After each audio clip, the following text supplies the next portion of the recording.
Listo, ya estamos en nuestro Facebook, nuestro grupo privado de Facebook. Gracias por iniciar con nosotros otra sesión más de nuestro curso de especialización en terapia del lenguaje. Se pasa el tiempo muy rápido, así que por favor aprovechen el tiempo y también revisen los videos que siempre les estamos dejando por aquí en nuestro grupo para que estén de los resultados, un temita que quede pendiente que quieran ustedes ir desarrollando a profundidad. De pronto tienen algún caso o algo, pues con mucho gusto lo podemos pues analizar acá. Pero sí, pues con el debido tiempo de que puedan entonces tomarse el espacio para esas preguntas que necesiten. Agradecerles a los que ya están en sala con nosotros, bien puntuales. Aquí está con nosotros Raquel, estuvo John también, y Jacqueline y nuestra Miss Lizeth, que ya nos acompaña también para iniciar este tema muy importante a continuidad de el anterior también, ¿no? Que son más que todo pues estrategias para la intervención en el área clínica y en el área educativa que se necesita abordar en cada una de nuestras profesiones. Así que bienvenidos. Un gusto, pues, nuevamente estar con nosotros en otra clase aquí en el curso. Bienvenida. Muchas gracias, Dinora. Gracias por la presentación. Buenas noches a todos. Así es, fíjense qué rápido ya estamos en nuestra cuarta clase. Se ha pasado así rapidísimo, rapidísimo. Justo conversábamos un poquito con Raquel de todo lo que hemos estado compartiendo en estas tres clases anteriores. Y hoy tenemos otros temas interesantes relacionados con el lenguaje. Recordarán ustedes que la clase número uno, cuando vimos aspectos generales, conversamos de los componentes del lenguaje, ¿no? Y dijimos que el lenguaje tiene componente fonético-fonológico, morfosintáctico, semántico, pragmático, ¿no? Que esos componentes pasan por dos dimensiones, que es una dimensión de comprensión y de expresión. Rápidamente hicimos una explicación de cada uno de ellos, pero en esta clase nos toca desarrollarlo con un poquito más de profundidad. Desarrollar qué abarca cada uno de estos componentes, cuál es su importancia y sobre todo cuáles son las fases del desarrollo de estos componentes en los niños. ¿Sí? Vamos a ir viendo por edad cómo se van desarrollando cada uno de estos componentes. Y al final veremos estrategias, ¿sí? Veremos cada uno de los componentes y veremos estrategias para trabajarlos tanto en el aula como en la parte clínica. ¿Sí? Pero sobre todo en el aula nos va a ser muy, muy útil. Al final de la clase dejaremos una actividad que, si es posible, la trabajaremos en el transcurso de la clase, pero como solo son 2 horas, de repente el tiempo nos va a quedar cortito. Si queda el tiempo corto, entonces dejamos la actividad para realizarla en casa y presentarla la próxima semana. Muy bien, arrancamos entonces y empezaremos con el componente fonético-fonológico, con el aspecto fonético-fonológico. Este componente abarca lo que es la producción de los sonidos del habla, cómo participan, cómo interactúan nuestras estructuras articulatorias para que se produzca cada uno de los sonidos del habla, de cualquier idioma. ¿Sí? Y es la capacidad también para diferenciar y organizar esos sonidos dentro de un idioma.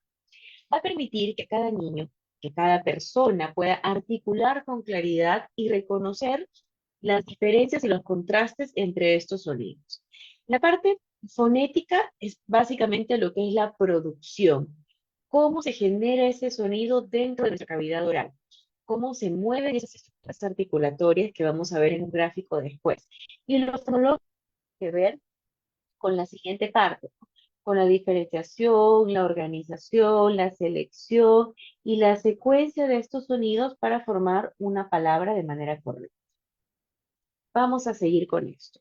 Si hay alguna duda al respecto de lo que vamos a ir compartiendo, ya saben que en cualquier momento pueden intervenir, levantar la mano, preguntar o a través del chat para que no nos quede ninguna duda, porque a veces confundimos un poquito fonética, fonología, se nos pueden confundir los conceptos.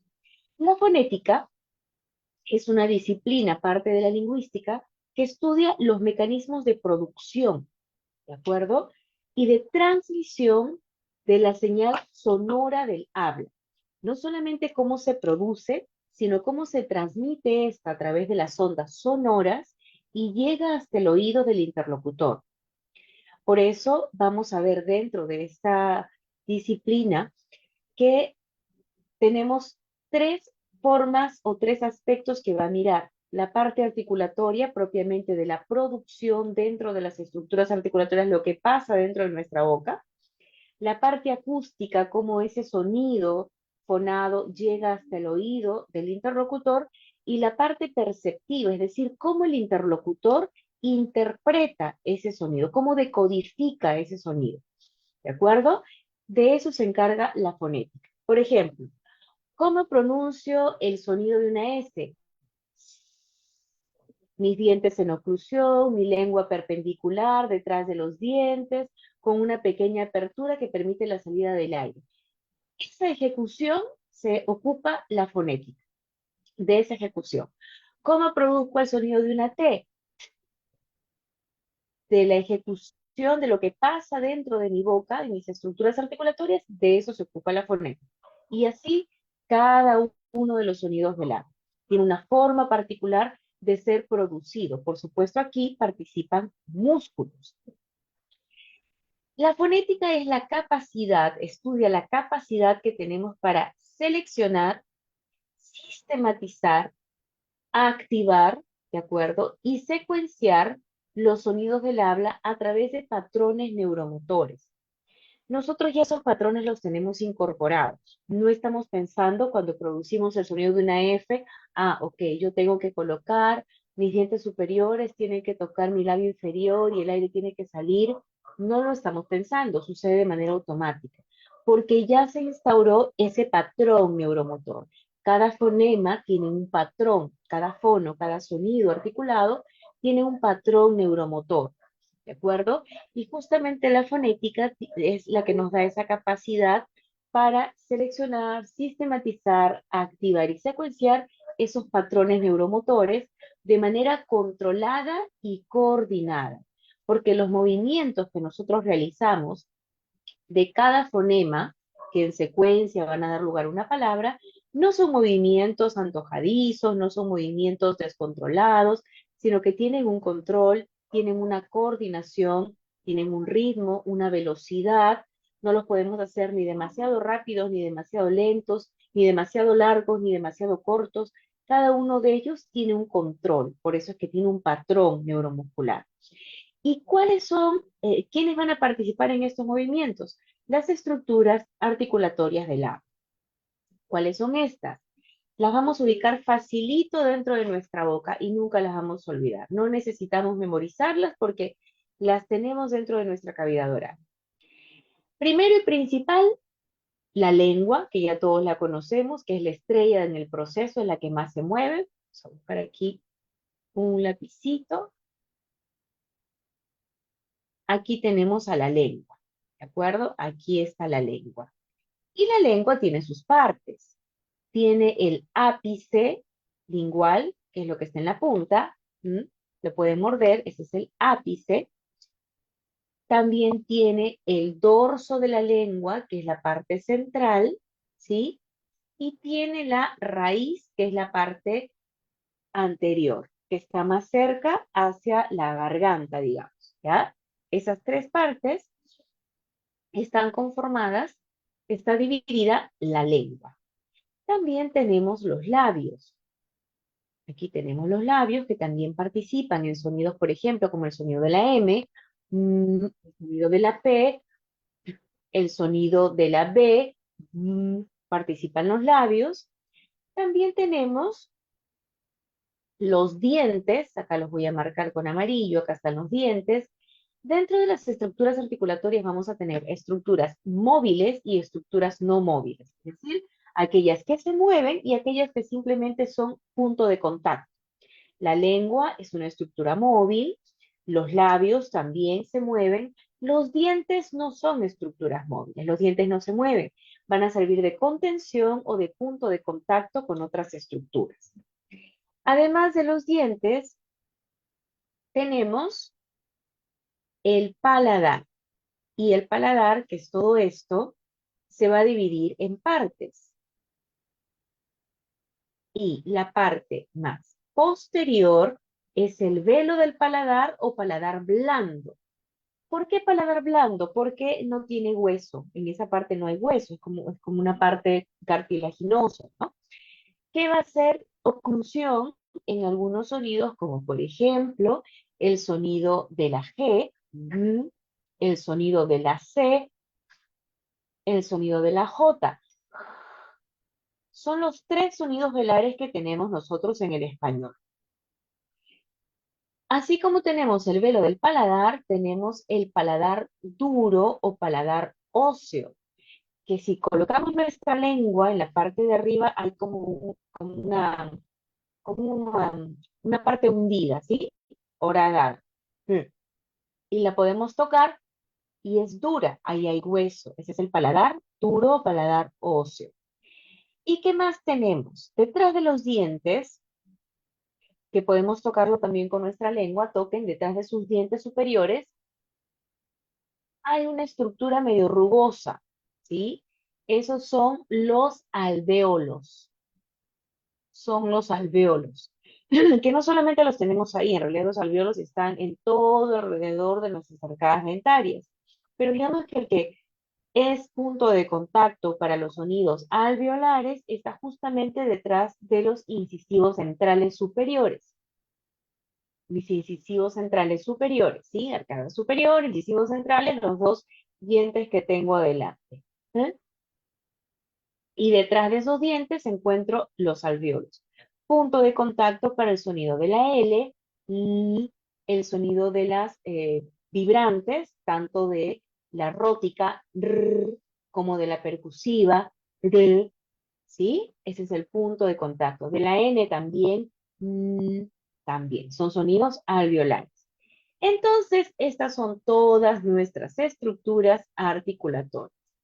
Facilito, facilito, ¿sí o no? Pero vamos a hacer un pequeño control, a ver si de verdad es facilito y de verdad lo hemos aprendido. Vamos rapidito aquí. Y vamos poniendo puntos, Dinora, tú me ayudas, puntos por participación.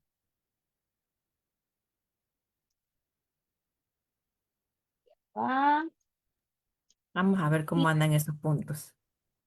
listo, allá vamos.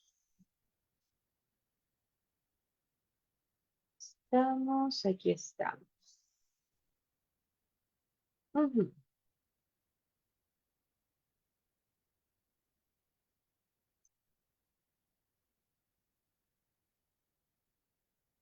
Listo. A ver,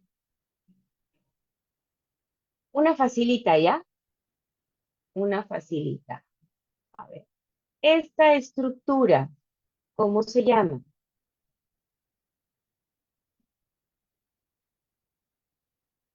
Paladar. No, Esta esa es la estructura, lengua, la lengua. la lengua, muy bien, Raquel, la lengua. Perdón, Y dije, perdón, profe, que estoy desde mi celular y me sale chiquitita la imagen. seguro por eso. Y dijimos que la lengua tiene secciones, ¿verdad? O partes. Esta El parte, ápice, lápiz, muy bien. el dorso y la raíz que está atrás. Excelente. Punto para Raquel. Muy bien, gracias, Raquel. Siguiente estructura. ¿Qué estructura es esta? Bien.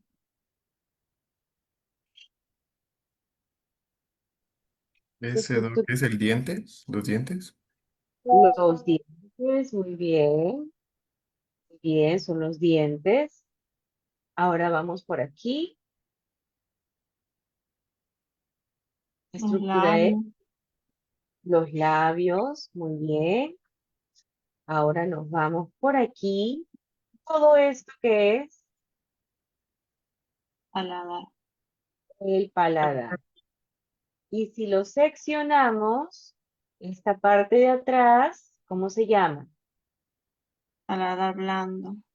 Paladar Y blando. después el cubelo de paladar. Ajá. Y esta parte Y el central, paladar duro. Paladar duro. paladar duro o paladar óseo. Perfecto. Y finalmente, esta partecita de aquí, detrás de los dientes, que es rugosita, ¿cómo se llama? Alveolus. Alveolo. Alveolo. Excelente. Muy bien. Totalmente comprendido. Pasaron la... Listo. Seguimos. Vamos a ver ahora cómo se da ese desarrollo fonético, ¿de acuerdo? La semana pasada vimos cuáles son los hitos en el desarrollo del lenguaje, pero de manera general. Ahora vamos a ver aspecto por aspecto, componente por componente, cómo se da esta evolución en cada uno de ellos. De un lado tenemos la etapa o las edades y del otro lado tenemos las características del desarrollo fonético. De 0 a 12 meses, que ya sabemos que están los pequeños en la etapa prelingüística, es una etapa preparatoria. Todavía no aparecen los fonemas como tal, los fonemas que luego vamos a utilizar en nuestra lengua, pero se va preparando esas estructuras articulatorias para finalmente producir esos fonemas, al mismo tiempo que van madurando en cuanto a características musculares, precisión, control del movimiento, y va madurando el sistema nervioso también, porque recuerden que son patrones neuromusculares, es decir, que son controlados esos músculos por el sistema nervioso. Un sistema nervioso inmaduro no podría hacer ese control. Entonces, en esta etapa está todavía madurando el sistema nervioso para estar listo y preparado a realizar esos movimientos. Entonces, de 0 a 12 meses en la etapa prelingüística, los balbuceos, juegos vocales, experimentación con sonidos, cuando vemos que el bebé está en su cuna, jugando con su boca, jugando con su saliva, con su lengua, haciendo sonidos, se está preparando de manera natural y espontánea para la producción de los sonidos de su lengua. Empieza la etapa lingüística, que es a los 12 meses. Aquí tenemos que de 12 a 36 meses ya se empiezan a incorporar sonidos propios de la lengua y empieza progresivamente a mejorar la articulación al tiempo que aprenden más palabras, ¿no? El primer fonema que va a aparecer, la primera consonante, es la M o la P, ¿sí? Y van apareciendo también sonidos vocales. Ya de 4 a 6 años, el niño ya debe haber dominado la mayoría de los fonemas, es decir, la mayoría de los sonidos, incluso los más complejos, ¿de acuerdo? Que se terminan de consolidar. Digamos que esta es la meta en la que esperamos que se logre cada uno de los sonidos. ¿Qué factores van a influir en el buen desarrollo fonético de los chicos? Primero, una maduración neuromotora. Tiene que haber una madurez del sistema nervioso y del control motor. Un niño que tiene, por ejemplo, parálisis cerebral, que tiene algún problema, algún retraso motor del desarrollo, pues va a tener dificultad para la consolidación y el desarrollo en edad correcta de cada uno de los fonemas, porque no está preparado de manera motora y neurológica para producir esos sonidos. También va a influir la estimulación verbal y la exposición que tenga el niño a su lenguaje.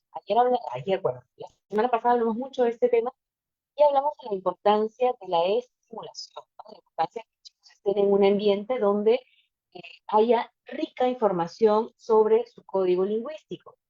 No ambientes silenciosos, no ambientes con demasiados aparatos, porque eso va a interferir en el desarrollo de todos los aspectos del lenguaje y el desarrollo fonético no va a ser la excepción.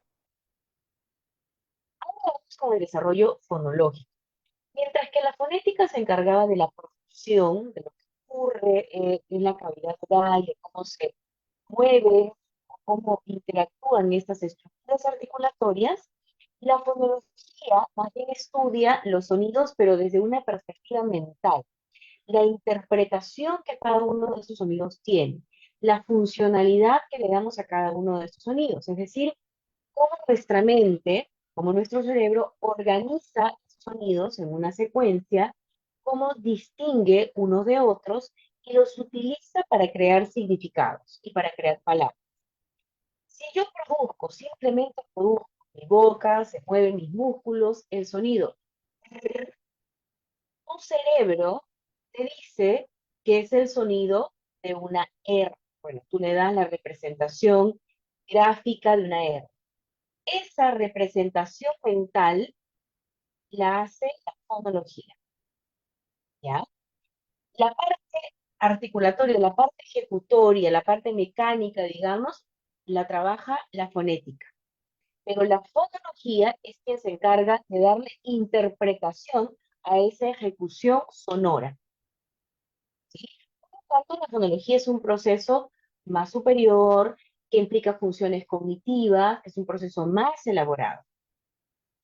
Aquí vamos a dar una clave para darnos cuenta si un niño tiene problemas a nivel fonético o tiene problemas a nivel fonológico. Ojo que también se pueden presentar los dos. ¿Cómo nos damos cuenta que el problema que tiene un pequeño es fonético? ¿Qué es lo que más preocupa y lo más notorio, ¿no? A pesar de que no sepamos qué tipo de fonema es, nos damos cuenta cuando el niño está pronunciando mal. Nos damos cuenta, eso es clarísimo. Vamos a ver si esta mala pronunciación se debe a una alteración fonética o a una alteración fonológica. Si el niño el error lo tiene fonema en cualquier palabra, en cualquier posición, en sílabas, en sonido aislado, el problema es fonético, no lo puede producir. Vamos a suponer que el fonema sea el sonido de la G. G. El niño no puede decir gato, no puede decir pega, puede decir gague o gu, no puede hacer g, no puede, simplemente no produce el sonido. En vez de gato dice dato, en vez de pega dice peda, y cuando le pido que diga gague guigo gu, me dice gague guido du, o sea, no lo puede pronunciar. Aquí no ocurre, no hay, no puede pronunciar. La alteración es fonética. ¿Cómo lo corrijo? Tengo primero que mirar qué es lo que está fallando en la producción de ese fonema. Como cada sonido tiene rasgos distintivos, tiene características. Ahora vamos a ver un poquito de eso en las siguientes diapositivas. Entonces yo voy a analizar, especialista, voy a analizar qué está fallando en la producción de ese sonido.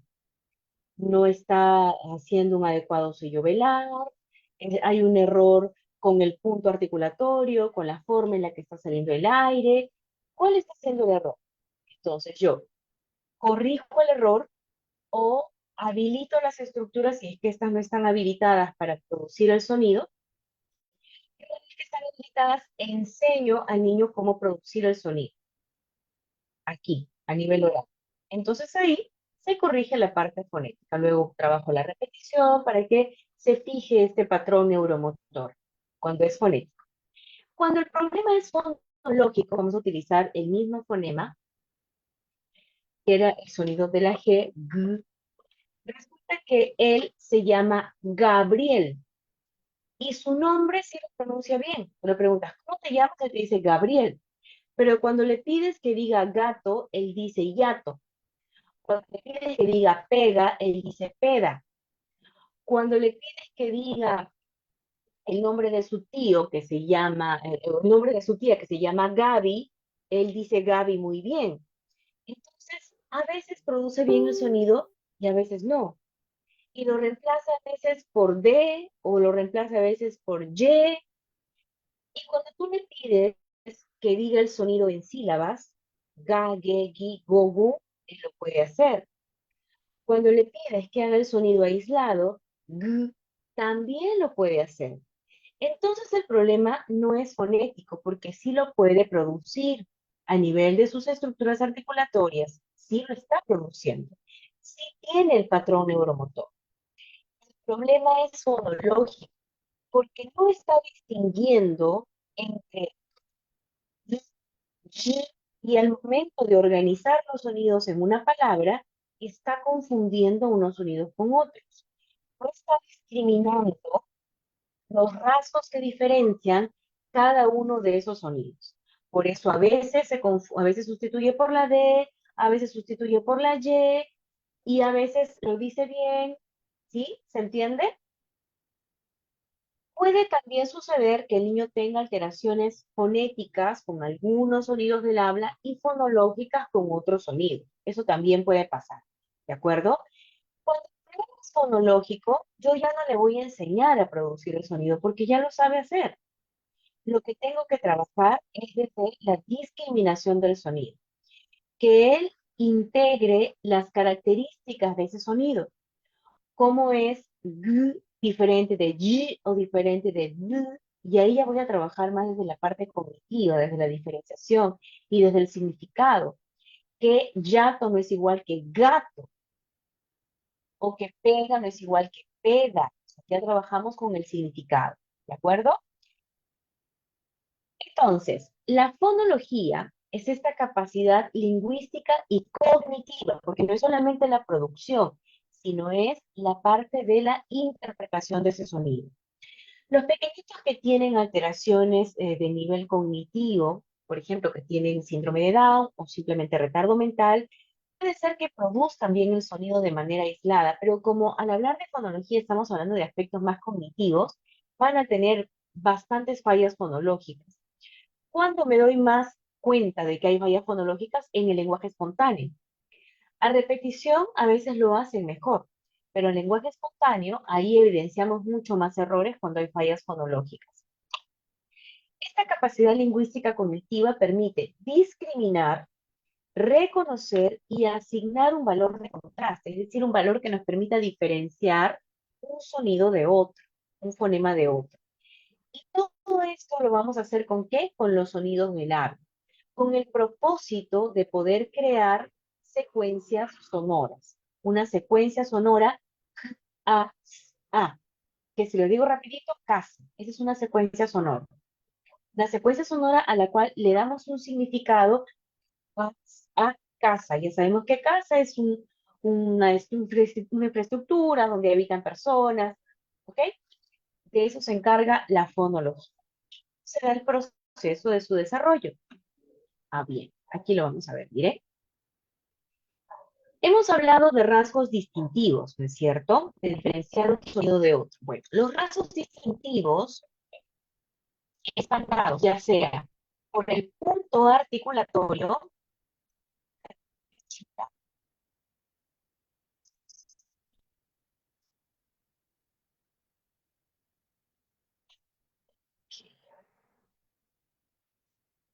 están dados por el punto articulatorio, que puede ser, según el punto articulatorio, labial, cuando el contacto es en los labios, dental, cuando hay participación de los dientes, alveolar, cuando hay contacto en los alvéolos, palatal, cuando hay contacto en el paladar, paladar duro, es decir, y velar, cuando hay contacto en el velo del paladar.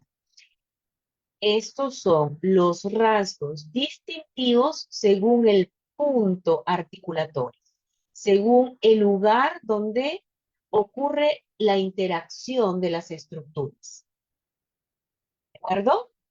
Entonces, según el punto articulatorio, que es un rasgo distintivo, los sonidos pueden ser labiales, dentales, alveolares, palatales o velares. Y según el modo articulatorio, el modo articulatorio se refiere a la forma en la que sale el aire. A eso se refiere el modo articulatorio. La naturaleza en la que sale el aire. ¿De acuerdo?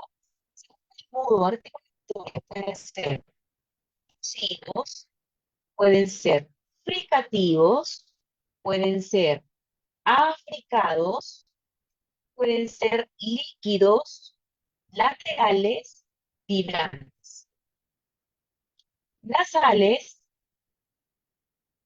y dentro de los vibrantes tenemos los simples o los múltiples. Y según la acción de nuestros pliegues vocales, pueden ser sonoros o sordos, ¿de acuerdo? Según la acción de nuestros pliegues vocales, pueden ser sonoros o pueden ser sordos. ¿Cómo así? Si al producir el sonido nuestros pliegues vocales vibran, es un fonema sonoro.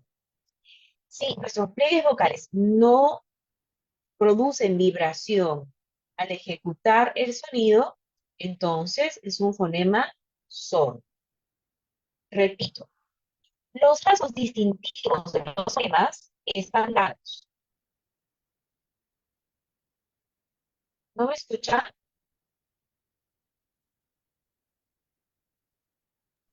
Sí se le Mejor escucha, no. dicen, pero de repente como que se traba un poquito. Ay, ok.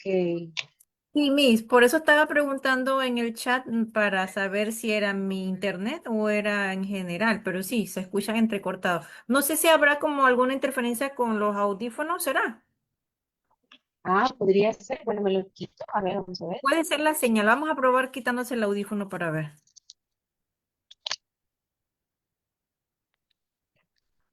Ahora. Vamos a probar un poquito, uno, dos, tres. Ahora. Y se escucha mejor. Creo que eran los audífonos. Ah, listo. Pero ¿desde cuándo no me están escuchando? Cuando, Díganme, por favor, que... cuando Ah, inicié por aquí con la tabla. por aquí. Ajá. Y esto Ujú. es importante. Entonces lo repetimos, ¿ya? Gracias, Miss. Listo, vamos a repetirlo entonces.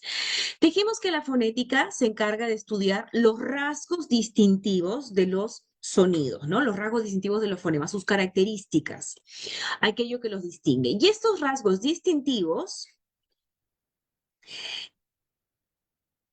están dados por el punto articulatorio,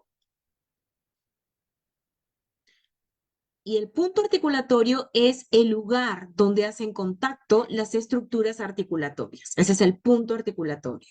Según el punto articulatorio, los fonemas pueden ser labiales, dentales, alveolares, palatales, si el contacto es en el paladar duro, y velares, si es que el contacto es en el velo del paladar. ¿Ya? Según el punto articulatorio, estos son los tipos de sonidos.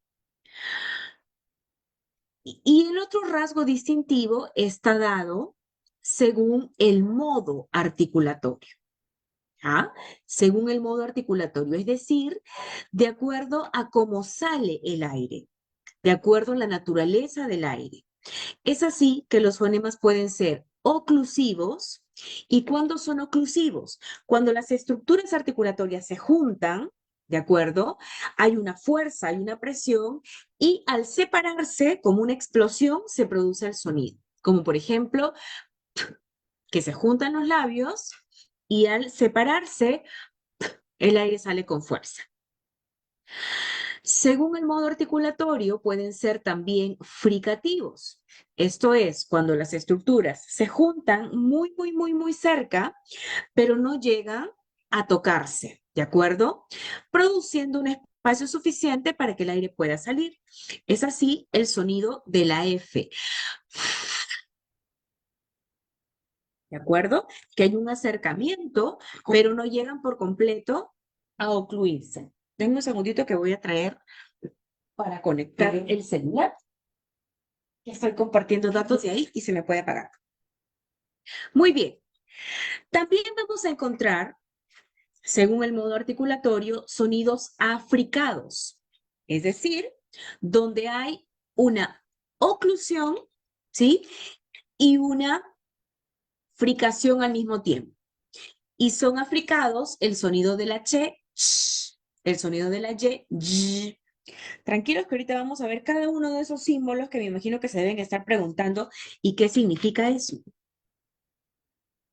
Ahora vamos a ver cada uno de esos símbolos, no se preocupen. Muy bien, también pueden ser laterales si el aire sale por los costados de la boca. El aire sale por los costados, pueden ser laterales. Pueden ser vibrantes y dentro de los vibrantes tenemos la simple o la percusiva, el sonido, por ejemplo, en palabras como pera, paraíso, pericote, o la múltiple, la rótica, ¿sí? También pueden ser nasales si es que el aire sale por la nariz, como la N, la M, la ñ, ¿sí? El aire sale por la nariz. Y de acuerdo a la vibración de los pliegues vocales, pueden ser sonoros o sordos. Son sonoros cuando al producir el sonido hay una vibración en los pliegues vocales. Y son sordos cuando al producir el sonido no registramos vibración. Ahora bien, Lo que nosotros vemos representado en este cuadro son fonemas, ¿de acuerdo? No son letras, no son letras, son fonos, sonidos.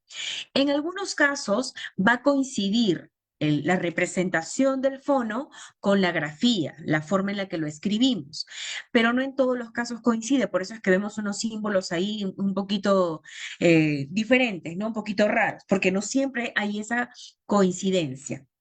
Los fonos van a estar representados siempre en minúscula y entre barras, así como lo estamos viendo en esta imagen. ¿De acuerdo? Ahora sí se está escuchando, ahora sí se entendió. Sí, Miss, mejoró bastante el audio. Perfecto. Muy bien. Vamos a ver cada uno de los sonidos que estamos observando en este cuadro, ¿ya? Vamos a reconocer cada uno de ellos, porque como les digo, no todos coinciden necesariamente con los fonemas.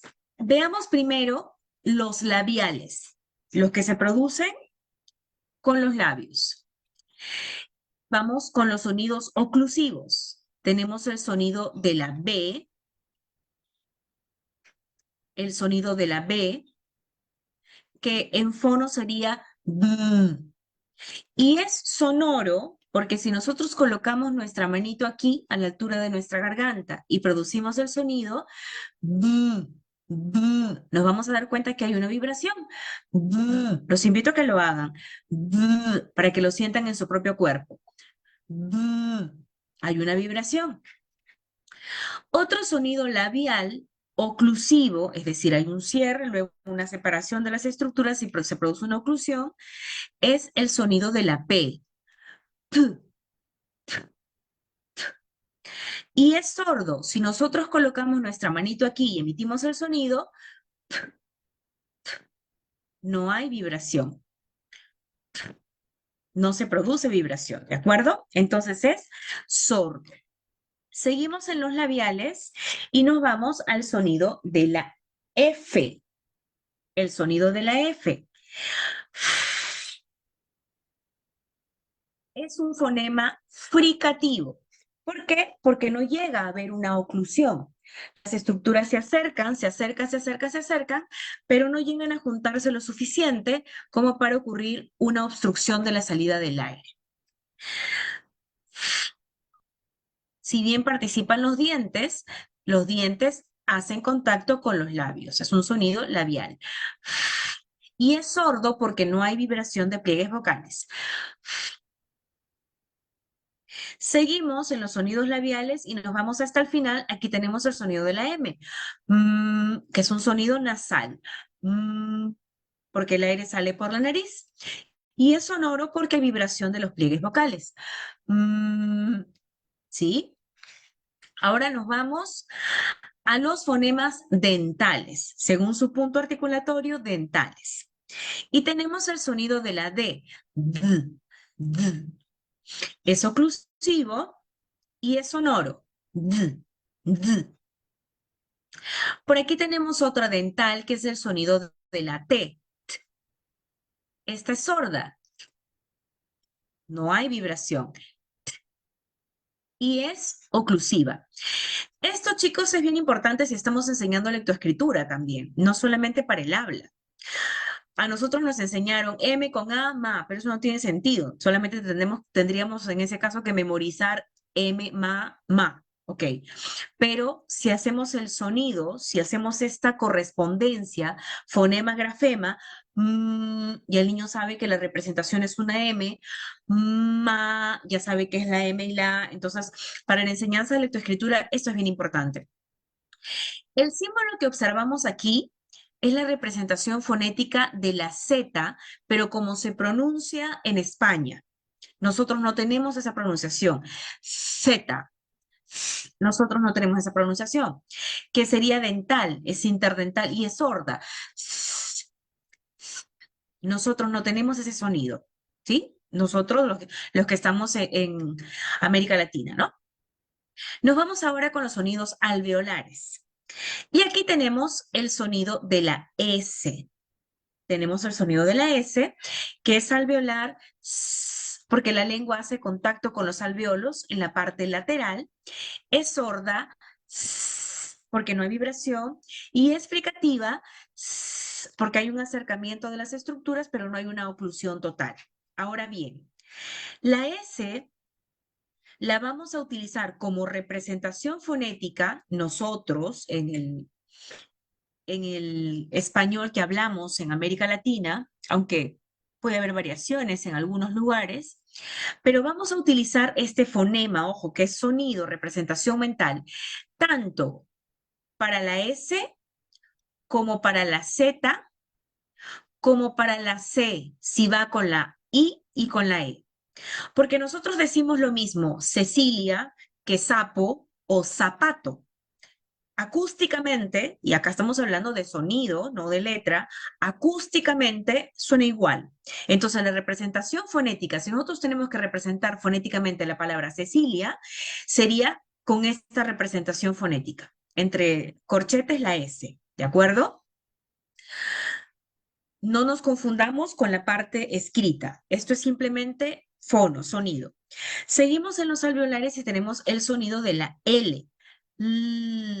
Es alveolar porque mi ápice lingual toca los alvéolos. Y según su modo articulatorio es lateral porque el aire sale por los costados. El aire sale por los costados, por las comisuras labiales. Seguimos en las alveolares y nos vamos ahora a las vibrantes. La vibrante simple, o según la lingüística moderna, la percusiva, para pronunciar palabras como pera, paraíso, Perú. Y la vibrante múltiple o rótica, que se distingue porque tiene un moñito arriba, para palabras como rata, roca, perro, rocoto, etc. Otra alveolar nasal, sonora, porque hay movimiento de los pliegues vocales, es la N. ¿Sí? Por supuesto que las vibrantes son sonoras, ¿sí? Tanto la percusiva como la rótica son sonoras. Nos vamos ahora a los sonidos palatales. No hay sonidos palatales oclusivos en el español, no existen, en otras lenguas posiblemente sí, pero este cuadro representa todos los fonemas del español. Tenemos como palatal, este es el sonido de la doble L, ¿de acuerdo? Y va a ser lo mismo, ya sea que decimos llama, lluvia, o ya sea que decimos yuca. En la mayoría de lugares pronunciamos exactamente igual y la representación fonética va a ser la misma, ¿de acuerdo? Hay algunos lugares donde la doble L la pronuncian diferente, no dicen lluvia, sino lluvia, ¿no? En algunos lugares andinos sobre todo, ¿no? En el Ande, incluso también en Argentina, en Bolivia, en Ecuador, en partes del Perú también, donde hay esta pronunciación, ¿no? Llama, lluvia. Ese tipo de pronunciación, ese fonema sería este de aquí, ¿sí? Este sería el fonema, pero regularmente no lo utilizamos. Seguimos en las palatales y nos vamos con este sonido, que es un sonido africado, y que dirán, qué extraño, ¿qué es esto? ¿A qué se refiere? Bueno, este es el sonido de la Ch, la C con la H. Así es su representación fonética. En algunos, con algunas bibliografías la van a encontrar así. Algo así, como una especie de F, ¿ya? Es la representación fonética de la Ch. Seguimos bajando, seguimos en las palatales y nos vamos a una palatal nasal, que es el sonido de la ñ y se representa así, en fonema, el sonido de la ñ. Nos vamos ahora a los sonidos velares y esta gráfica es el sonido de la G, claro que sí, que es oclusiva, pero que lo utilizaríamos solamente cuando suene G, para gato, goma, pega, guiso, utilizaríamos este sonido. Pero si hablamos de Gerardo, que se escribe con G, pero no se pronuncia como si fuera una G, ¿no? Se pronuncia como si fuera una J. En ese caso, el fonema representativo sería este. Esa X es la representación fonética de la J. Javier, Gerardo, Jimena, ¿sí? Sería con este fonema. Otra velar que tenemos por aquí es el sonido de la K. Solo tenemos 3 sonidos velares, que también es oclusivo. Y este sonido lo vamos a utilizar tanto en palabras que tienen K, como kilo, querosene, como en palabras que tienen C, cuando va con la A y cuando va con la O. Cabeza, corazón, lo decimos igual. Y también utilizaremos este sonido cuando se trata de la Q. Queso, quena, suena igual, ¿no es cierto? Entonces, fonéticamente, ya sea que la palabra se escriba con K, con C, acompañada de la O y de la, o de la A y de la U, o ya sea la Q, la representación del fonema será la K entre 2 corchetes, ¿sí? Entre 2 barras. ¿Se entendió esto?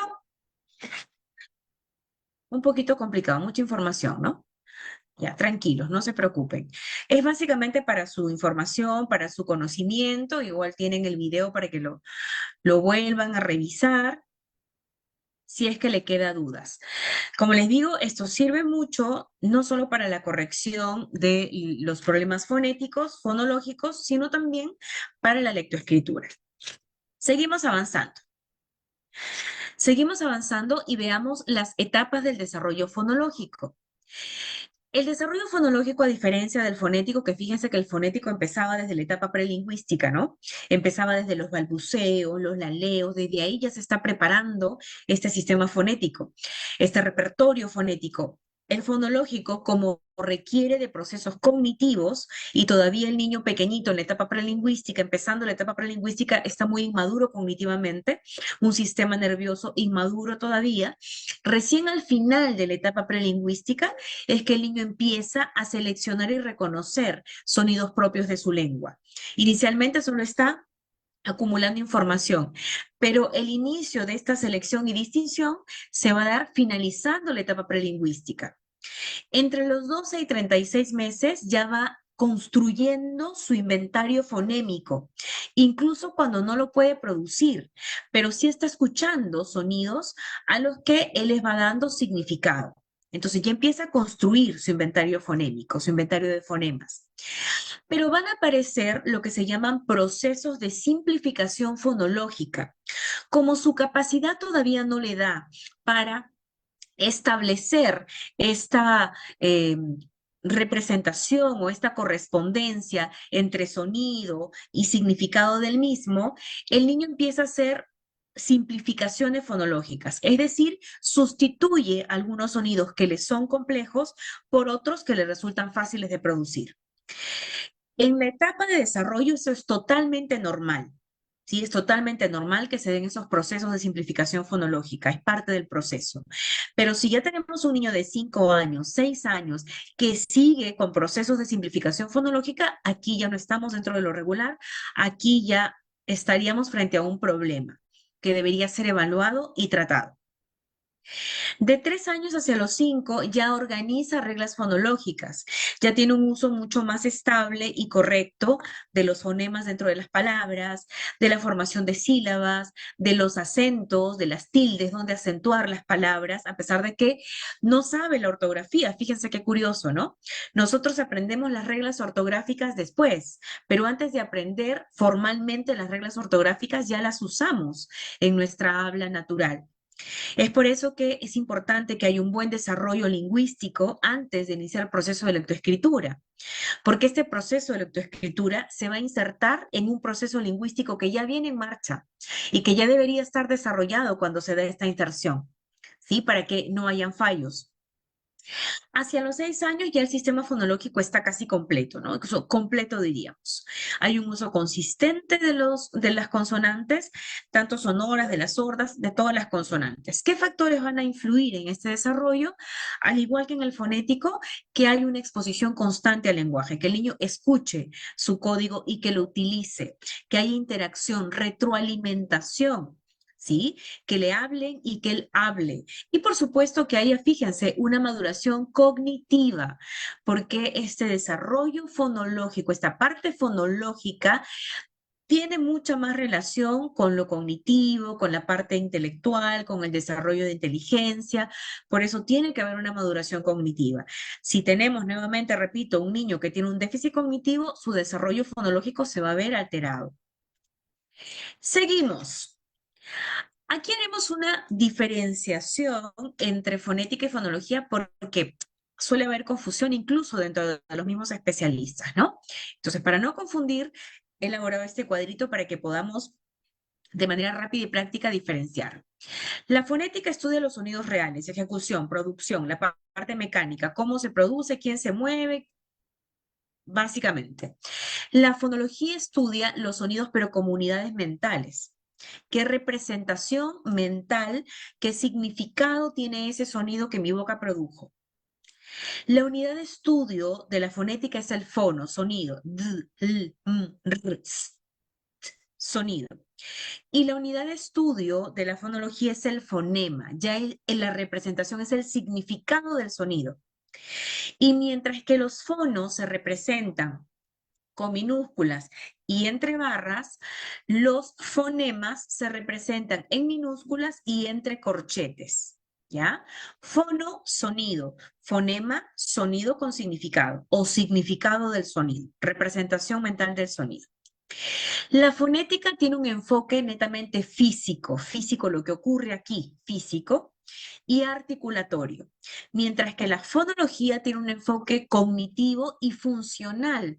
¿Cómo se ubica ese sonido dentro de la palabra? ¿Qué función cumple dentro de la palabra? La fonética analiza cómo se produce el sonido, cómo se ejecuta y cómo se percibe auditivamente.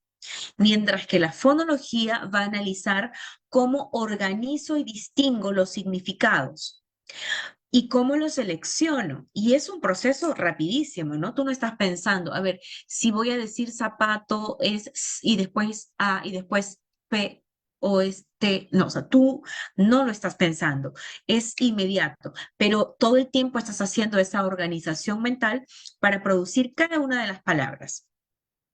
La fonética está orientada a la pronunciación, a que tú le enseñes cómo ejecutar el sonido, cómo producir el sonido, mientras que la fonología está orientada al sistema sonoro de la lengua, cómo se distingue, cuáles son los rasgos que caracterizan cada uno de esos sonidos. ¿Quedó claro esto? ¿Cómo venimos hasta aquí? ¿Venimos bien?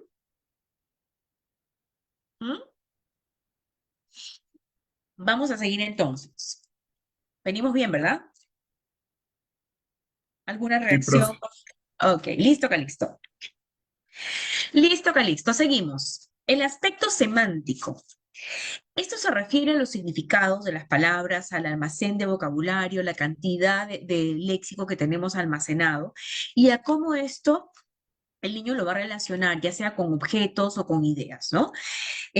Su desarrollo amplía el vocabulario y es importante tener vocabulario porque es la herramienta, el recurso que nos va a servir para agarrar palabras y construir oraciones, ¿no es cierto? Además, que el vocabulario es sumamente importante para la comprensión. Mejora la comprensión. Si nosotros nos encontramos, ya sea un discurso verbal o escrito, con una cantidad de palabras cuyo significado no tenemos registrado, va a ser difícil comprender la totalidad del mensaje, ya sea este escrito o hablado. Entonces, el almacén de palabras, el almacén de vocabulario es muy importante para la comprensión. Comprensión no solamente de lo que nos hablan, no solamente de lo que está escrito, comprensión del mundo en general. Sí, este componente es bien importante. Y su déficit está ligado o puede estar ligado a un déficit cognitivo o a falta de experiencia también, porque nosotros vamos acumulando una cantidad de vocabulario, ¿sí? Fíjense que lo primero que se desarrolla en nosotros es el sentido del oído. Desde que tenemos el sentido del oído en el vientre de mamá, estamos escuchando palabras. Y esas palabras, ya cuando nacemos, interactuamos con el entorno, vemos la palabra en relación con un contexto. Y estamos cada vez almacenando palabras nuevas, que gracias a nuestra memoria y a nuestra inteligencia, somos capaces de evocar y recuperar para ser utilizadas en contextos similares. Entonces, tenemos inmensa cantidad de vocabulario. Si las condiciones de desarrollo del niño, su desarrollo cognitivo, su sistema nervioso está en óptimas condiciones, tendría que estar almacenando mucho vocabulario, ya sea producto de sus vivencias, de su experiencia, de su interacción o del aprendizaje formal. La semántica, entonces, es el sistema que organiza y atribuye un significado. Significado, y nos vamos más atrás, a los fonemas, a las palabras, enunciados, a conceptos, y es lo que nos permite elaborar incluso un discurso. La semántica es esta capacidad para realizar relaciones léxicas, es decir, relaciones entre palabras, campos semánticos, grupos de palabras, categorías léxicas y relaciones conceptuales, relacionar un concepto con otro. Para poder comprender, ¿de acuerdo? Categorizar dentro de un grupo de palabras a qué campo semántico pertenece y también para poder transmitir, porque para elaborar un mensaje necesito tener palabras, ¿no es cierto?, a las cuales recurrir para construir mi mensaje. Comprender, categorizar y transmitir la información, ¿de acuerdo? De una manera que sea coherente y precisa, porque si hay vacíos a nivel de vocabulario, lo voy a completar de cualquier forma, como los pequeñitos cuando no tienen el vocabulario y te actúan, te hacen el gesto, te hacen muecas, te hacen sonidos, ¿no? Yo me fui en el chuchu, ¿no? Completa porque no tiene la palabra tren, entonces completa con sonidos. Pero lo que queremos es que el mensaje esté construido con palabras y que este sea coherente y preciso. De eso se ocupa la semántica. Y es importante, ¿saben? Porque si yo no tengo significado, si no tengo banco léxico, ¿de qué voy a hablar? Por más que pueda producir todos los fonemas de manera perfecta, incluso los róticos que son los más complicados o la percusiva, pero si no tengo palabras aquí, ¿qué cosa voy a decir? Si no tengo aquí léxico, significados, ¿qué cosa va a llegar a mi boca? El desarrollo semántico, ¿cómo se va a producir? En los primeros años, con la adquisición de palabras básicas. La primera va a ser mamá, papá, ya lo dijimos, y que van a estar relacionados siempre con objetos cotidianos, con personas de su día a día, con las necesidades inmediatas. El niño va a aprender palabras, léxico de lo que usa cotidianamente. Por eso es importante la constante interacción y la constante información, porque de eso es de lo que él va a aprender y va a relacionar. Si el niño crece, por ejemplo, en un entorno donde, no sé, todos en la familia son comerciantes, no sé, venden no sé, se me ocurre, autopartes de vehículos. El niño va a aprender ese tipo de vocabulario, ¿no? Porque es lo que está cotidianamente escuchando. De 2 a 4 años hay un rápido crecimiento de vocabulario, ¿no? El niño comienza rápidamente a aprender palabras y ya es capaz de ir organizando palabras en categorías, ¿no? Por ejemplo, ya puede organizar categorías de lo que son animales, de lo que son colores o de lo que son acciones. Ya va a ir formando incluso campo semántico de qué cosa me llevo a la playa o qué me pongo cuando hace frío o cuáles son las prendas de vestir, los útiles escolares, ya va haciendo esas categorizaciones. En un primer momento, se va a producir un fenómeno que se llama el fenómeno de generalizaciones o sobreextensiones. Y es cuando el niño recién está incorporando palabras en su almacén léxico, entonces todo líquido, ¿sí? Todo líquido es para él agua. Jugo, yogur, jugo de fresa, jugo de manzana, agua gaseosa, todo para él es agua inicialmente, ¿no? O todo animalito cuadrúpedo con pelo y cola es perro o guau guau, ¿no? Hace esa generalización. Pero luego ya empieza a distinguir que dentro de la categoría animales hay otros, no solamente el perro, y que dentro de la categoría líquidos o bebidas no solo está el agua, sino hay gaseosa y hay jugo, en fin, ¿sí? De 4 a 6 años ya hace uso de significados más complejos, ya es capaz de comprender relaciones lógicas, ya comprende el absurdo, ya comprende la broma, ya comprende de repente explicaciones un poquito más elaboradas, ya tiene esa capacidad. ¿Qué factores van a influir en el desarrollo semántico? Nuevamente, que haya exposición al lenguaje, que se hable cotidianamente, que se utilice, que las personas del entorno utilicen un lenguaje rico, que utilicen un lenguaje adecuado, que utilicen un lenguaje, incluso si el lenguaje es culto, pues el niño aprenderá esas palabras también. Que haya interacción cotidiana con los adultos, porque el niño aprende muchas palabras de los adultos, ¿no? Que a veces decimos, ¿y de dónde sacó esa palabra? Bueno, porque es que la estuvo escuchando y la estuvo recepcionando y como es inteligente, la utiliza en un contexto similar. No la enseñaron formalmente, pero él al estar interactuando con su medio, está aprendiendo palabras nuevas todo el tiempo.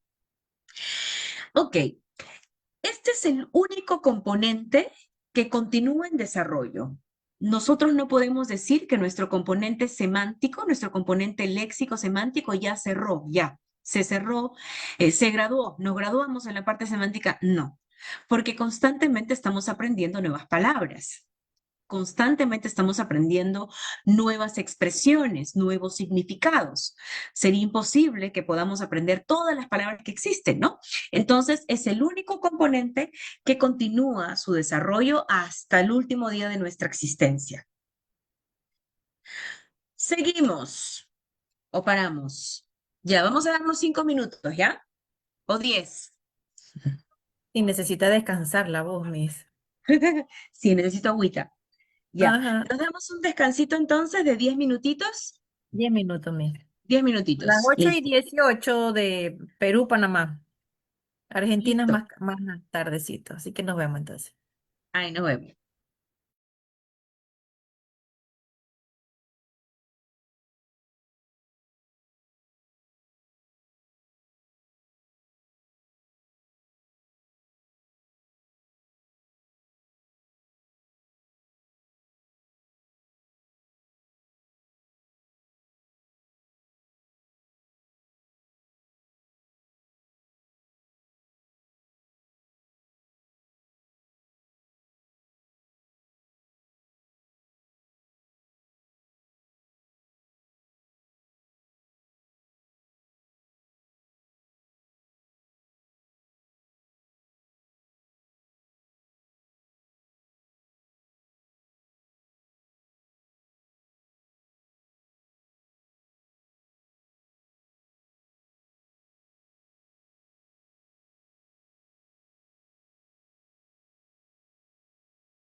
Toc, toc, toc. Estamos por aquí. Aquí estamos. Aquí puntual. Por ahí nos muestran una reacción si están por aquí con nosotros también. Si nos escuchan, si todo está bien. John nos dice que sí, que está Listo, muy... listo. ¿Todo bien hasta aquí? ¿Tienen alguna pregunta? ¿Todo se va entendiendo? ¿Todo bien? Porque luego ustedes van a hacer una actividad relacionada con lo que estamos conversando hoy. Asumo que todo está bien. Perfecto. Entonces seguimos. Hay otro componente, además de los que hemos conversado, que es el componente morfosintáctico, ¿de acuerdo? Lo morfológico tiene que ver con la formación de las palabras.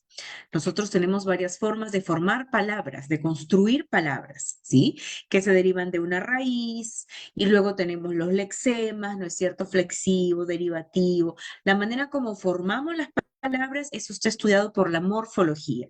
Pero si lo vemos todo junto, la morfosintaxis, por su parte, la sintaxis se encarga de estudiar la manera como se organizan las palabras dentro de una oración y las reglas que van a guiar esa organización. Nosotros tenemos un orden canónico para la formación de nuestras oraciones. Hay un sujeto, un verbo y un objeto, ¿no? O sujeto, verbo, predicado, como comúnmente lo conocemos. Esa es nuestra estructura. Hay unos idiomas que tienen otro tipo de estructura, otro tipo de orden. El nuestro es ese orden canónico. No podemos poner primero el predicado, luego el sujeto, al final el verbo. No se puede. Esa forma de construir la oración está regulada justamente por la morfosintaxis. Y además tenemos palabras que pertenecen a diferentes categorías gramaticales, ¿no? Tenemos verbos, tenemos adjetivos, tenemos sustantivos, tenemos tipos de oraciones, oraciones negativas, interrogativas. Todo eso lo regula la morfosintaxis. ¿Cuándo se empieza a desarrollar? Pues a partir bueno, a partir de que el niño tiene la primera palabra, ocurre una fase que se llama la holofrase o la holopalabra, cuando una sola palabra representa a todo un significado. Entonces el niño dice agua para representar que se le cayó el agua, que quiere agua, que se mojó, ¿sí? Luego, a los 2 añitos, surgen las frases de 2 palabras. Mamá teta, vamos calle, papá ven, a los 2 añitos, ¿de acuerdo? A los 36 meses ya aparecen las oraciones cumpliendo ese orden canónico. Ya hay un sujeto, y un verbo y un objeto. Y de ahí en adelante se va a ir eh, construyendo oraciones mucho más sofisticadas, mucho más complicadas, mucho más difíciles para los pequeños, ¿de acuerdo? Otro componente es el componente pragmático y este es un componente que está relacionado con el uso. Se trata de la manera como nosotros utilizamos nuestro lenguaje en la interacción social para comunicar, para pedir, para solicitar, para dar a conocer lo que necesitamos. Este componente está íntimamente ligado con la comunicación, porque podemos tener una excelente pronunciación, podemos construir oraciones maravillosas, podemos tener un léxico muy rico, pero si no tenemos estas habilidades pragmáticas, la interacción social puede ser un problema, se puede convertir en una dificultad. Es un componente que está muy alterado en chicos que tienen TEA, por ejemplo, cualquiera sea el grado que tengan. Hay incluso una alteración propia del lenguaje, que es el trastorno de la comunicación social, antes llamado trastorno pragmático del lenguaje, ¿no? Que son personas que van a tener específicamente afectación en este componente. Lo que nos permite la pragmática es tener una comunicación efectiva, tener una comunicación funcional.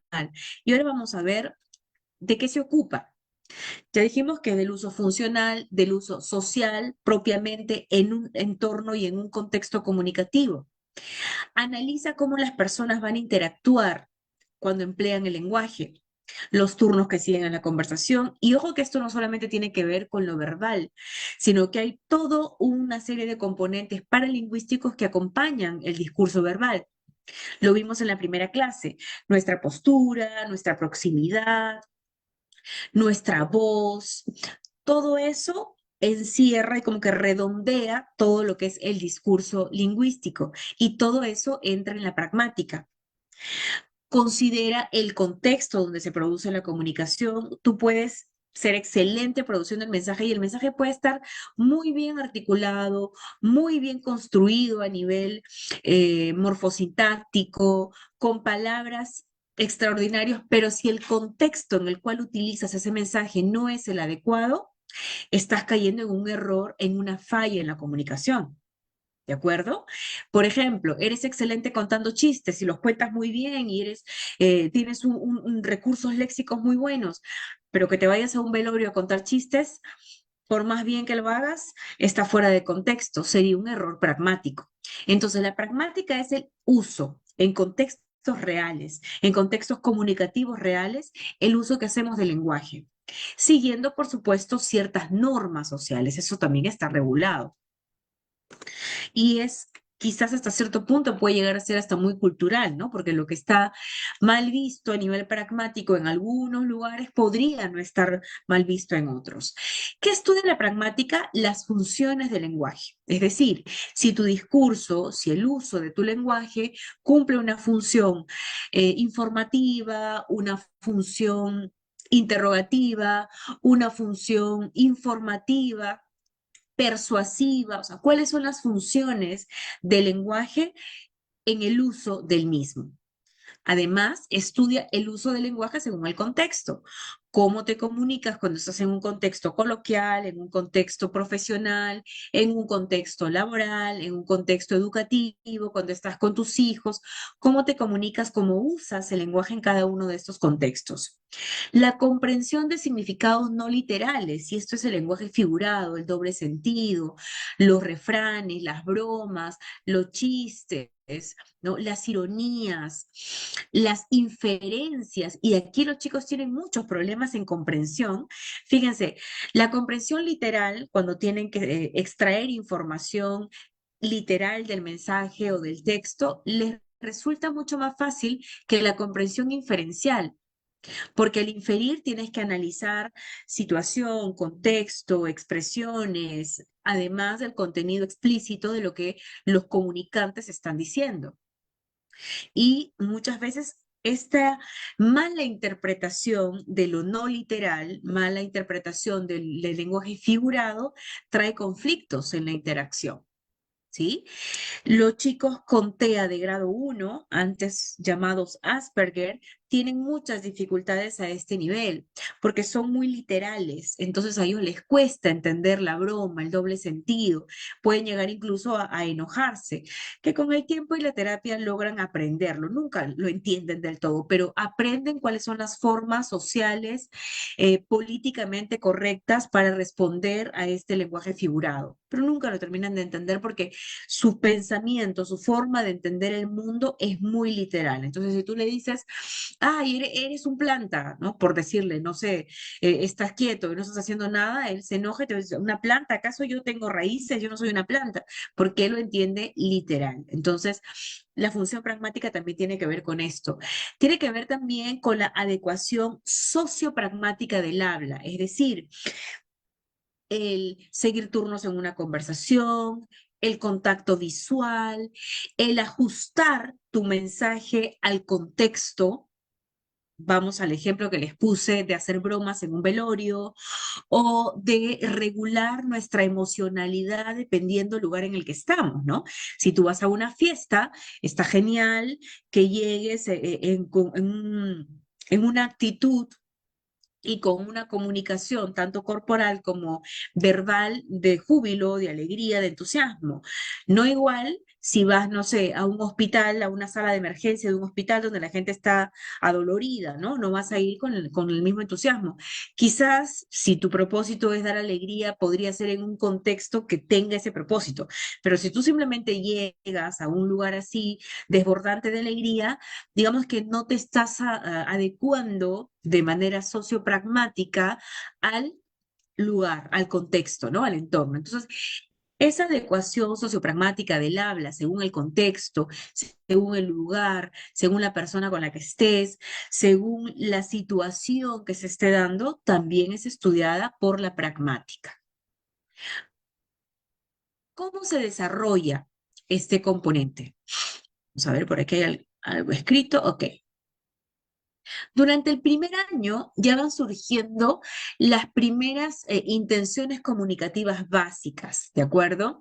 Aunque desde que el niño nace, la señal comunicativa primigenia es el llanto, ¿es cierto? Esa es su primera forma de comunicar, su primera forma de interactuar con el mundo. Entonces, digamos que este componente pragmático es el primero que se desarrolla en el momento que el bebito llora, tratando de expresar con su llanto: me duele, tengo hambre, hace frío, no me gusta aquí, esto es nuevo, desconocido, me siento perdido, ¿sí? Luego, durante el primer añito, ya van surgiendo estas intenciones comunicativas básicas que también son señales de alerta que miramos cuando no ocurren a su tiempo. El contacto visual. El niño sigue a la mamá con la mirada, ¿no? Cuando la mamá se va, el bebito la sigue. Cuando llega papá, el bebito lo mira. La sonrisa social es muy importante y es un gesto que indica interacción, indica que el niño está tomando conciencia de que existen otros seres en el mundo y se comunica con ellos a través de la sonrisa. El acto de señalar, ¿no? Que el niño va por la calle, le llama algo la atención y lo señala. Esa es una conducta pragmática primigenia que también tenemos que observar. Hace gestos, corresponde a los gestos del adulto, sigue turnos simples dentro de la conversación. A los 6 o 7 meses se da algo que se llama la protoconversación, que es cuando el bebito empieza a balbucear, la mamá luego le habla, el bebito se calla, la mamá le habla, luego la mamá se calla y el bebito balbucea, y se dan esos turnos en la conversación a lo que se denomina una protoconversación. De 1 año a 3, ya el niño utiliza su lenguaje para pedir, para protestar si algo no le agrada, para compartir sus intereses o sus molestias, para participar en interacciones breves, ¿sí? Y empieza el bebé, el pequeño a participar. Aprende normas básicas de conversación, como esperar su turno, como no interrumpir al otro, y hasta eso también es algo que lo enseñamos y lo guiamos los adultos, ¿no? Que los chicos aprendan esas normas pragmáticas básicas para que puedan interactuar en sociedad. De 3 a 5 años, además, ya coincide con la entrada del niño al colegio o al kinder, al nido, donde ya va a estar en contacto con otros pequeños, va a mejorar en su relato, ya es capaz de contarle a mamá qué cosa hizo en la escuela, ya comprende ciertas reglas sociales como el saludo, la despedida, por favor, gracias. Ya el niño comprende y utiliza estas reglas sociales. Va adaptando su lenguaje al interlocutor también y empieza a entender el significado implícito y empieza a entender, a hacer estas comprensiones inferenciales a nivel muy básico todavía. De 6 años en adelante, ya afina sus habilidades conversacionales, ya es capaz de conversar. Incluso hay niños que a los 6 años te siguen un diálogo muy bien, ¿no? Porque tienen además un lenguaje muy rico, un recurso léxico muy rico y te siguen una conversación muy bien. Te hacen inferencias, ya entienden la ironía, ya son capaces de persuadir, incluso de negociar cuando entran en negociación con los papás, ¿no? Cuando no quieren hacer la tarea o no quieren comer lo que mamá les pone en la mesa, entonces ya ellos empiezan a negociar y hacen uso de sus habilidades pragmáticas. Comprenden mejor el contexto también. Cuando mamá está enojada, ve un contexto tenso en la casa, ellos ya entienden que es momento de replegarse y mejor me voy a mi cuarto porque no es el mejor momento para molestar a mi mamá o a mi papá, ¿no? Y empiezan a entender estas cuestiones contextuales. Entonces, todos estos componentes que hemos visto se van a ir desarrollando de manera paralela y se necesitan unos de otros, ¿ah? No es que uno sea más importante que el otro, no, se interrelacionan. Porque para yo desarrollar mi componente pragmático, necesito tener también un buen desarrollo semántico para tener una buena comprensión de lo que está pasando y así poder ajustar mi lenguaje, ajustar incluso mi paralenguaje a un contexto determinado. Yo necesito eso. Y para utilizar mi lenguaje de manera funcional, es decir, en la parte pragmática, necesito tener lenguaje, necesito tener contenido, necesito poder estructurar correctamente ese contenido, morfosintaxis. Y necesito poder pronunciarlo correctamente para que mi interlocutor me entienda. Necesito la parte fonética y fonológica. Entonces, todo se integra y se interrelaciona. ¿Puedo tener dificultades en todos los componentes del lenguaje a la vez? Puede pasar, ¿sí? Si hay un chico con TEL o con TDL, trastorno del desarrollo del lenguaje, antes llamado trastorno específico del lenguaje, puede tener afectados todos los componentes. ¿Puedo tener solo uno o dos o tres? Se puede también. ¿Sí? Eso puede pasar, ¿de acuerdo?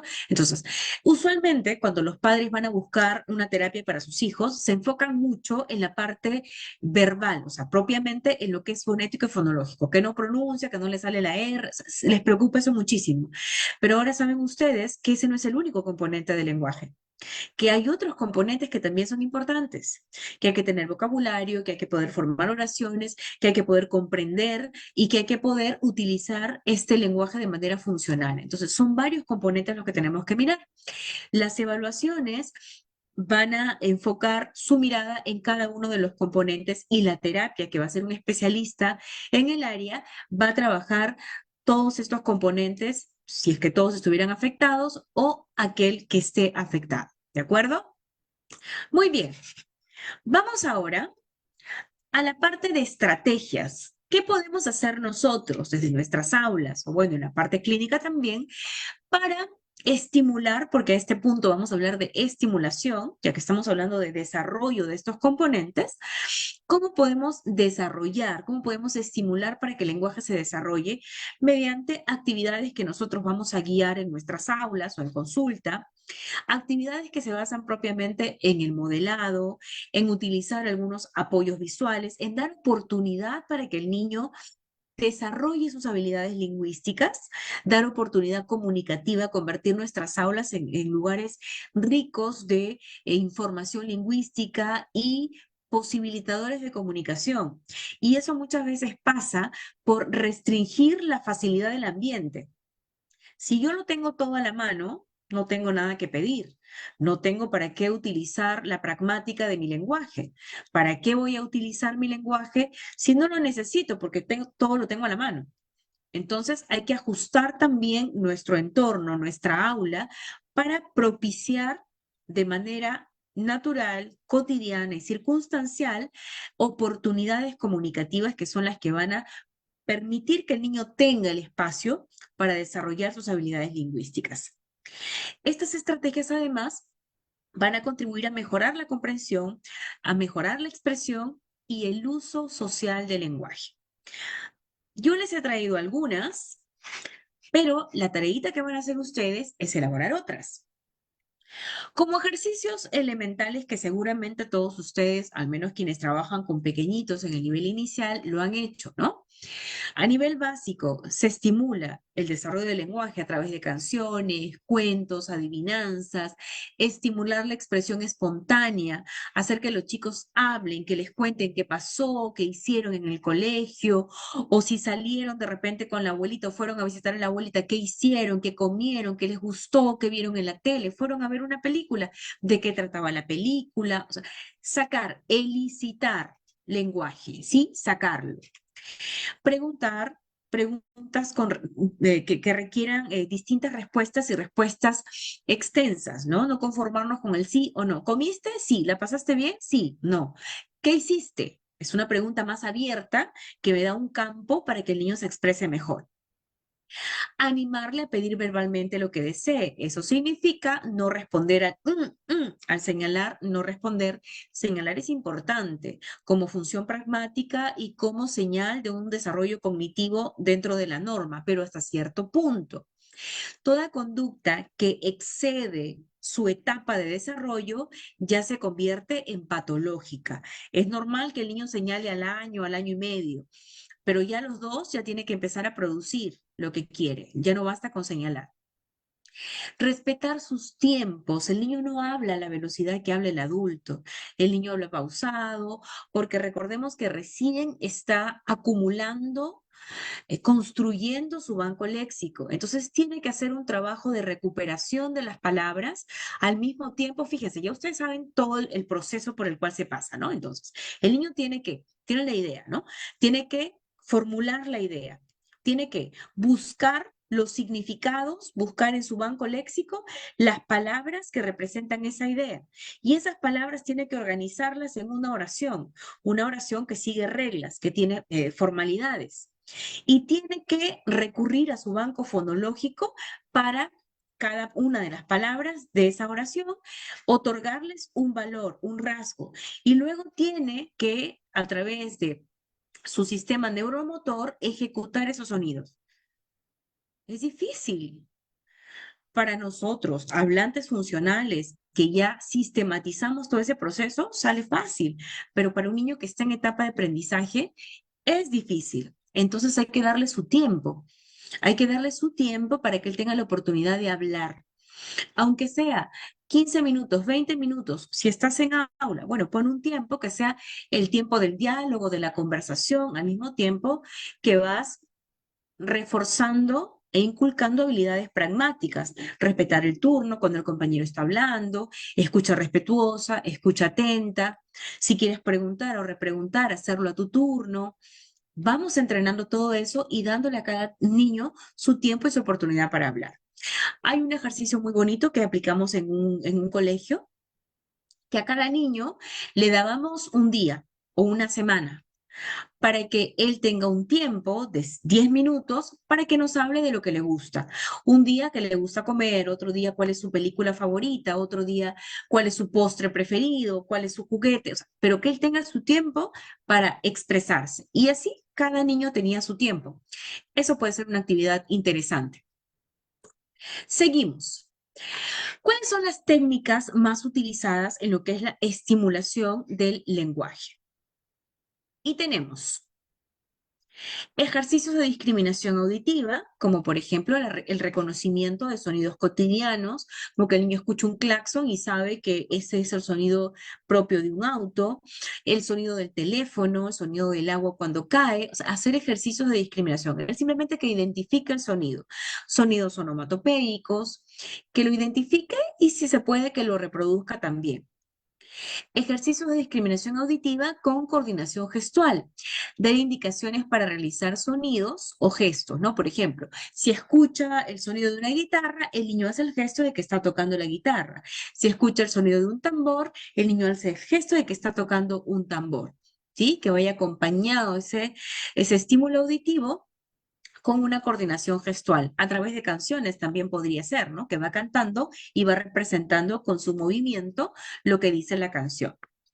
Juegos de imitación, imitar ruidos y de pronto se azotó la puerta, ¡pum! ¿No? Acompañamos la descripción con el sonido, onomatopeyas de animales, de objetos, incluso de personas, secuencias rítmicas que estén basadas en oposición de grupos consonánticos, ¿no? O sea, grupos consonánticos, pla, pum, ¿no? Pum, pum, pla, ¿sí? Hacemos una secuencia rítmica, pum, pum, pla, pla, y que el niño repita la secuencia. Esto puede ir acompañado de repente de un tamborcito o de algo con lo cual él pueda percutir para que acompañe de manera motora también lo que verbalmente él va a expresar. Y aquí hay un apartado que dice ejercicios y praxias. Anteriormente, en algún momento, se nos enseñó, y al parecer eso todavía está instaurado en algunos profesionales, que una forma de estimular el desarrollo del lenguaje o del habla pasaba por hacer que el niño sople, que apague velas, que haga burbujas, que sople bolitas de papel, que infle las mejillas, que saque la lengua, meta la lengua, los labios fruncidos, o sea, que haga un montón de lo comúnmente llamado praxias, además del soplo, de las burbujas y demás. Ahora sabemos, gracias a la práctica basada en evidencias, que este tipo de ejercicios no contribuyen absolutamente en nada al desarrollo del lenguaje ni del habla, para nada en absoluto. Lo que va a estimular el lenguaje por excelencia es el uso.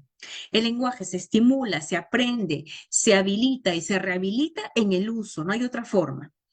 ¿sí? Usándolo. Estos movimientos activan zonas neuronales, sí, pero diferentes. Recuerden que cada sonido del habla, cada fono, obedece a un patrón neuromotor. No voy a formar ese patrón neuromotor soplando velas, porque no hay ningún fonema que tenga ese patrón neuromotor. El patrón neuromotor de la R solamente se va a fijar cuando yo la pronuncie, nada más. ¿Sí? Entonces, sacamos esto de nuestras actividades porque no ayuda para nada, solo dilata el tiempo y usamos lenguaje, ¿sí? Lo usamos.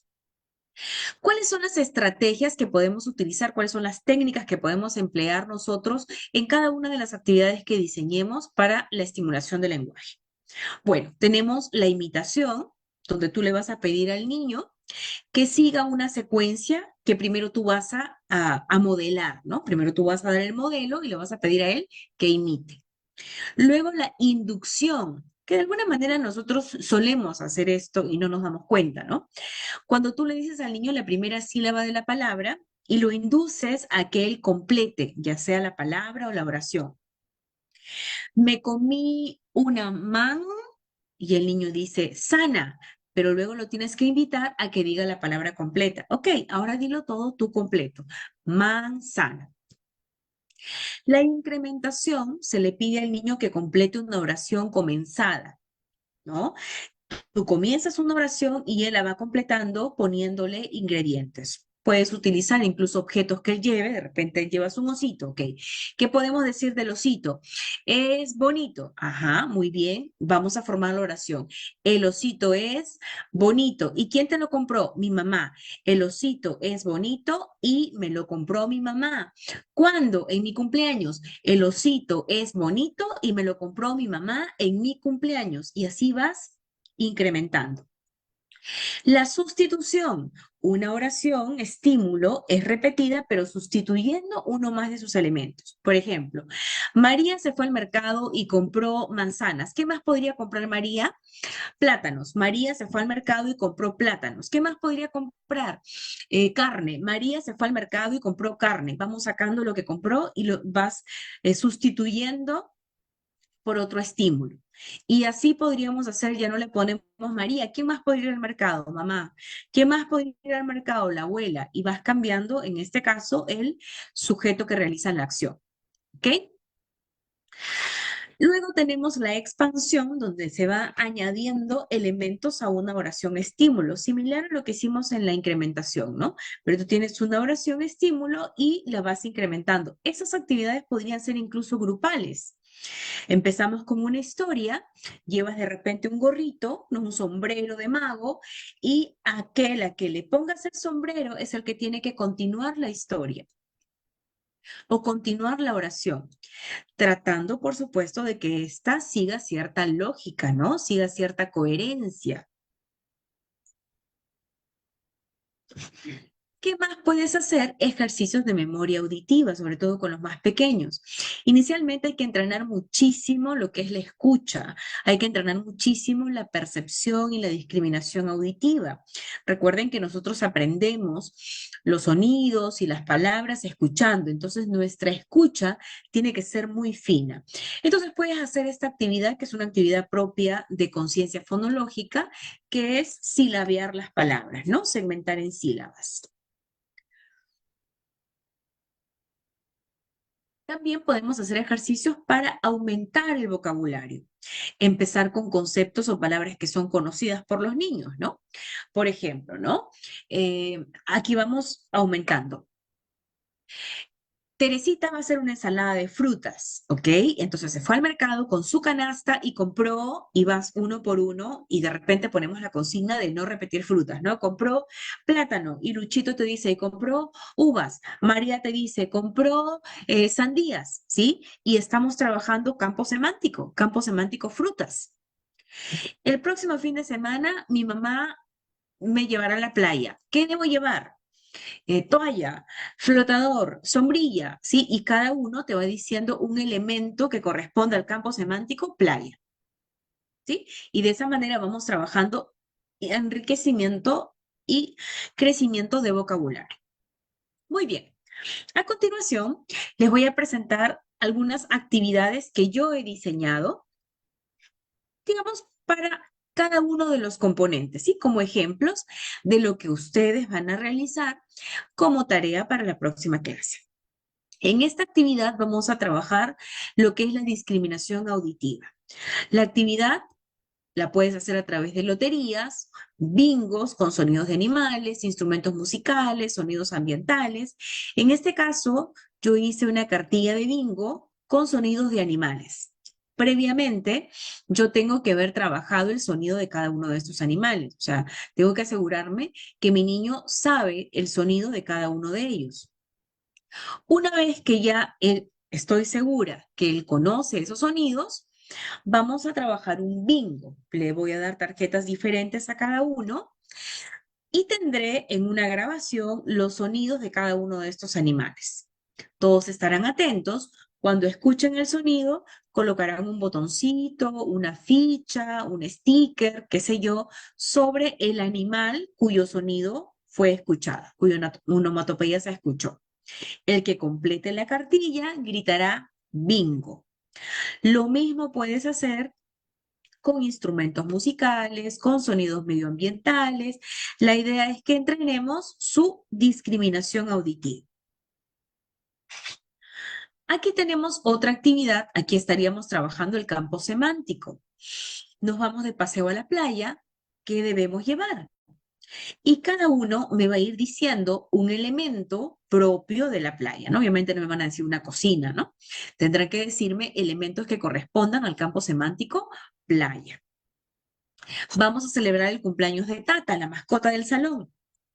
Y necesitamos traer algo para la fiesta. ¿Qué necesitamos para el cumpleaños de Tata?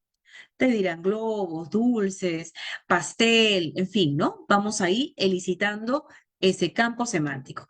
Y así por el estilo puedes ir organizando actividades. También podrías hacer a la inversa, traer tú los elementos, ¿no? Traer tú los elementos y preguntarles a qué grupo, no van a entender campo semántico, pero a qué grupo, a qué categoría pertenecen esas palabras. Traes pantalón, camisa, polo, zapato, ¿qué son? Prendas de vestir. ¿Sí? Para que sean ellos quienes le den el nombre a la categoría de esos elementos. Puedes trabajar tanto con material gráfico como también con material concreto, ¿no? Ya sea de cotillón, en muñequitos, pero puedes ir trabajando de esa manera. Aquí estaríamos trabajando el componente morfosintáctico, donde le vamos a pedir al niño que construya una oración a partir de imágenes. La del osito, ¿no? Acá tenemos un osito.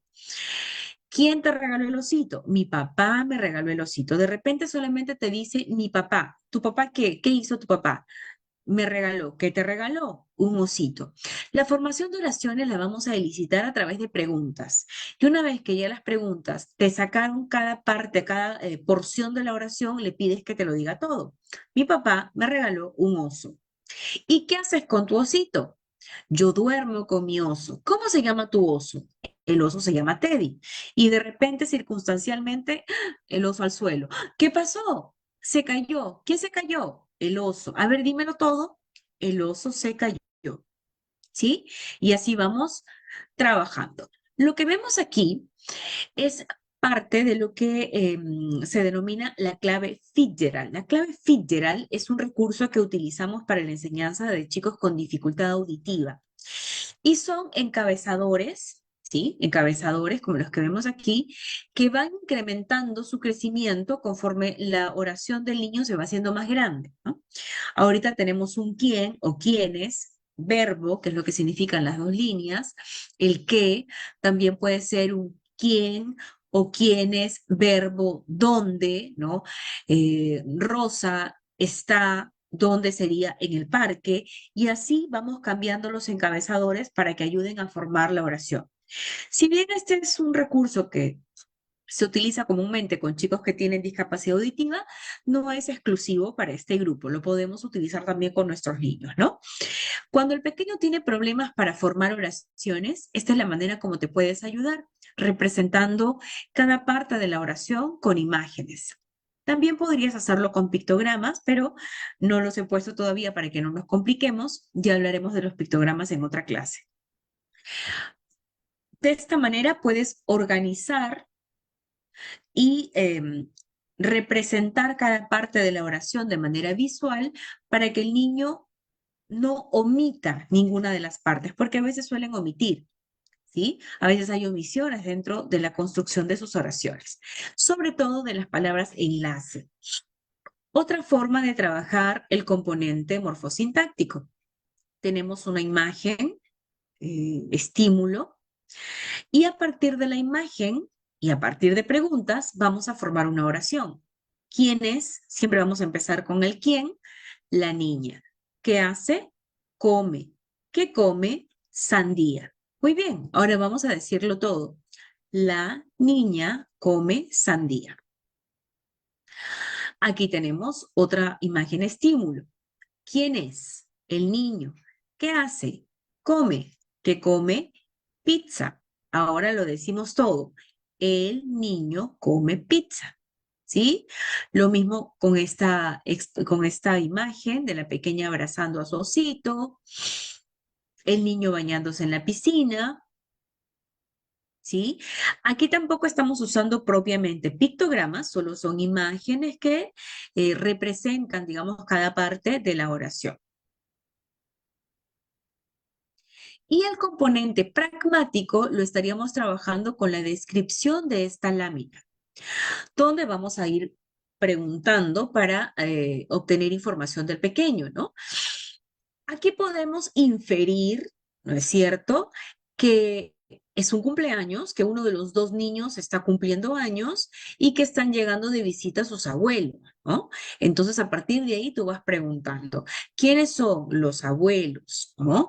¿Y por qué tienen regalos? Ah, porque es cumpleaños. ¿Y de cuál de los dos niños será cumpleaños? ¿Los niños serán amigos, serán hermanos? Vas sacando información. Muy bien.